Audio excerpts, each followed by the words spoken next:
Բարի երեկո, Փակ TV եթերում լուրերի հետքերով հաղորդումն է։ Մենք աշխատում ենք ամենօրյա ռեժիմով, որպեսզի մեր հեռուստադիտողը մշտապես լինի տեղեկացված եւ բաց չթողնի օրվա ամենակարևորն ու բացառիկը։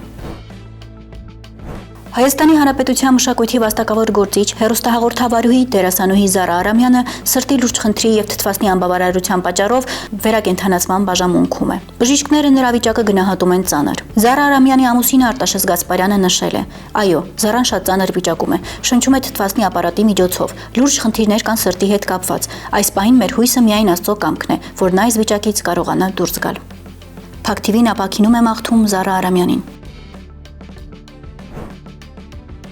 Վերաքննիչ հակակոռուպցիոն դատարանը նախորդին բեկանել էր առաջին ատյանի դատանի կայացրած որոշումը, որով գործարար բարերար Սամվել Կարապետյանի կալանքը փոխարինվել էր տնային կալանքով։ Նրան նորից կալանքի էին տանում։ Պաշտպանը հազանգել էր Սամվել Կարապետյանին անգամ թույլ չեն տվել այցելել հոր գերեզմանին, ընդգծելով Սամվել Կարապետյանի նկատմամբ վրեժխնդրություն, հաշվեհարդար եւ նույն քաղաքական հետապնդում է իրականացվում։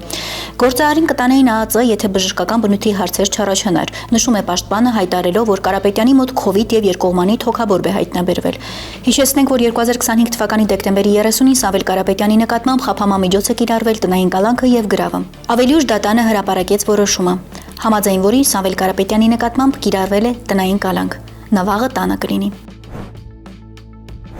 Հայաստանի Հանրապետության երկրորդ նախագահ Ռոբերտ Քոչարյանի եւ մյուսների գործով հակակոռուպցիոն դատանը նոր մեղադրանք հաստատելու որոշում կայացրեց։ Դատը ընթանում էր նախկին նախագահ Ռոբերտ Քոչարյանի, պաշտպանության նախկին նախարար Սեյրան Օհանյանի, ՀԱՊԿ նախկին գլխավոր քարտուղար Յուրի Խաչատուրովի եւ նախկին փոխվարչապետ Արմեն Գևորգյանի գործով կապված 2008 թվականի մարտի 1-ի իրադարձությունների հետ։ Նշենք, որ նրանք մեղադրվում էին սահմանադրական կարգը տապալելու մեջ։ Սակայն Հայաստանի Հանրապետության սահմանադրական դատարանը 2021 թվականի հոդվածը ճանաչեց հակասահմանադրական եւ հետապնդումը դադարեցվեց։ Այնուհետև ՍԴ եւ Վճռապետ դատանի որոշումներով դատախազությանը հնարավորություն տրվեց մեղադրանքը վերավորակավորել։ Գործը հետո ուղարկվեց հակակոռուպցիոն դատարան զրոյեց համար։ Բոլոր մեղադրյալների պաշտպանները հայտարարել են, որ իրավունք չկա նոր մեղադրանք ներկայացնելու, քանի որ խոսքը նաև գործող ազգային ժողովի падգամավորների մասին է, իսկ ընթացակարգը այլ բան է պահանջում։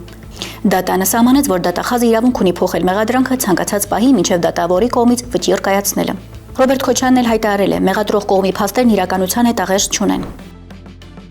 Ռուսաստանի Դաշնության նախագահ Վլադիմիր Պուտինը Իրանի շուրջ ստեղծված իրավիճակը քննարկել է Իսրայելի նախագահ Բենյամին Նեթանյահուի եւ Իրանի նախագահ Մասուդ Փեզեշքյանի հետ։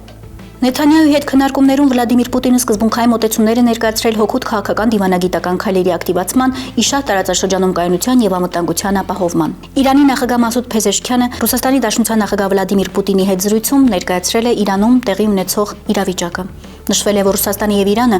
հետևողականորեն աջակցում են Իրանի շուրջ եւ ընդհանուր առմամբ տարածաշրջանում լարվածության արագ թուլացմանը եւ որի հայտ եկող խնդիրները լուծվում են բացառապես քաղաքական եւ դիվանագիտական միջոցներով։ Երկու կողմերը վերահաստատել են իրենց փոխադարձ հանձնառությունը ռուս-իրանական ռազմավարական գործընկերության հետագա ամրապնդման եւ տարբեր ոլորտերում համատեղ տնտեսական նախագծերի գործնական իրականացման հարցում։ Գարնան արցախցիները փողոցային շարժում են սկսելու։ Հանրային ճնշում պետք է լինի այս իշխանության վրա։ Նման հայտարարություն է արել Արցախի պետնախարար Նժդե Իսկանդարյանը։ Արցախցիները հայտարարում են, տեսել են Հայաստանի Հանրապետության իշխանության վերաբերմունք իրենց հանդեպ։ Այն ինչ տեղի ունեցավ մայիս-հունիս ամիսներին, երբ հանրահավաք արվեց, վրան տեղադրվեց, հաջորդեցին բնակարանային ծրագրերի փոփոխությունները։ 2 ամիս արցախցիները 40,000 դրամ աջակցություն ստացան։ Արցախի պետնախարարը ընդգծում է, այնուհետև վրանը հանեցինք եւ արցախցիները մեզ մեղադրեցին։ Եթե փողոցում ավելի շատ մարդ լինել, ավելի ամուր կլինեինք մեր դիրքերում, վստահեցնում է նա։ Արցախի պետնախարարը շեշտում է, պետք է լինի հանրային ճնշում Հայաստանի Հանրապետության կառավարության դեմ։ Նրանց խոստումներին չեն հավատում։ Մարտի վերջին, ապրիլի սկզբին պետք է սկսել շարժում, հանրահավաք, հաշվի առնելով արցախցիների վիճակն ու արտագաղթը։ Ազգային ժողովի նախագահ Ալեն Սիմոնյանը մեկնաբանել է Հայաստանի Հանրապետությունում աղքատության բարձր շեմի ֆոնին բարձր պարգևավճարների մասին, նշելով, թե բարձրակարգ օդաչուին պիտի լավ վճարել։ Հայաստանի Հանրապետության քաղաքացիների կյանքը բարելավողները չեն կարող լինել ոչ արհեստավարժ, կոռուպցիոն խեմայում ներգրաված մարդիկ։ Հայաստանի Հանրապետության պաշտոնյաները ստացել են եւ ստանում են ոչ բավարար աշխատավարձ։ Նման կարծիքի է Ալեն Սիմոնյանը։ Եթե ուզում ես ինքնաթիռը A կետից B կետը հասնի, օդաչուն պետք է լինի արհեստավարժ, լավ վճար ունենա, նորմալ անձնավորություն լինի։ Նա վստահեցրել է, Հայաստանի Հանրապետությունում աղքատություն կա եւ դրա նկատմամբ պայքար է մղվում։ Եվ վերջում օրվա կադր 20-րդ դարի կեսեր Արցախցի հայկինը թոնիրում հաց է թողում։ Կանայք միշտ թխելը խոնարհվում էին թոնիրի առաջ, ինչն ընդգծում էր աշխատանքի սրբազան նշանակությունը։ Ավանդաբար դա կոլեկտիվ գործողություն էր, բացառապես կանացի պարտականություն, որը սերնդեսերունդ փոխանցվում էր մորից դուստր։ Հացաթխումը ներառում է 7 քայլ, սկսած ցորենը մանրացնելուց մինչև պատրաստի հացը տեսակավորելը։ Հացը, հատկապես լավաշը, մեծ մշակութային նշանակություն ունի հայ ժողովրդի համար։ Այն չորացված վիճակում կարող է պահպանվել մինչև 6 ամիս եւ համարվում է սրբազան։ Այսօրվա համար այսքանը, իսկ դուք շարունակեք մնալ Փակ TV-ի հետ լուրերի հետքերով եւ մի մոռացեք դառնալ մեր YouTube-յան ալիքի բաժանորդը օրվա ամենակարևորն ու բացառիկը բաց չթողնելու համար։